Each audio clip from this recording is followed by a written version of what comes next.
2004 Athens Olympics എന്ന ഒരു വലിയ ലക്ഷ്യം കരസ്ഥമാക്കുന്നതിലൂടെ മലയാളികളുടെ ആത്മാഭിമാനത്തിന് ഒരുപാട് ഉയരങ്ങളിലേക്ക് എത്തിച്ചിട്ടുള്ള ഒരു അതുല്യമായിട്ടുള്ള പേര് തന്നെയാണ് അഞ്ജു ബോബി ജോർജ്. അപ്പോൾ ഇന്ന് നമ്മൾ അഞ്ജു ബോബി ജോർജിനെ കുറിച്ച് ചിന്തിക്കുന്ന സമയത്ത് പത്മശ്രീ ഉൾപ്പെടെയുള്ള വലിയ ബഹുമതികൾ നൽകി ലോകം ആദരിച്ച അഞ്ജു ബോബി ജോർജ് എന്ന് പറഞ്ഞിട്ടുള്ള ഇൻഡിവിജ്വലാണ്.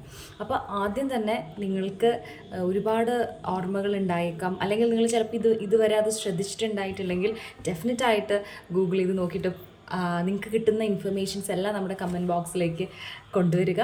അതുപോലെ തന്നെ ഇതുവരെയുള്ള സപ്പോർട്ടുകൾ വളരെയധികം ഓരോ വ്യക്തികളെക്കുറിച്ച് കൂടുതൽ നിങ്ങളുമായിട്ട് ഷെയർ ചെയ്യാനുള്ള ഒരു ഇൻസ്പിറേഷനാണ്.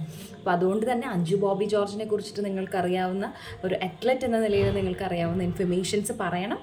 അതോടൊപ്പം തന്നെ നമ്മുടെ ഈ ഒരു ഇൻസ്റ്റഗ്രാം പേജ് നമ്മൾ ഫോട്ടോസ് അറ്റാച്ച് ചെയ്തിട്ടുണ്ട്, അതുകൊണ്ട് തന്നെ നിങ്ങൾ കയറി നോക്കുക, പേജ് ഫോളോ ചെയ്യുക. അലോങ് വിത്ത് ദാറ്റ് നിങ്ങൾക്ക് ചെയ്യാൻ പറ്റുന്ന കാര്യങ്ങൾ എന്ന് പറഞ്ഞു കഴിഞ്ഞാൽ ഷെയർ, ലൈക്ക്, സേവ്, പിന്നെ എന്താണ് അതൊക്കെ തന്നെ ചെയ്യുക. And thank you so much for watching.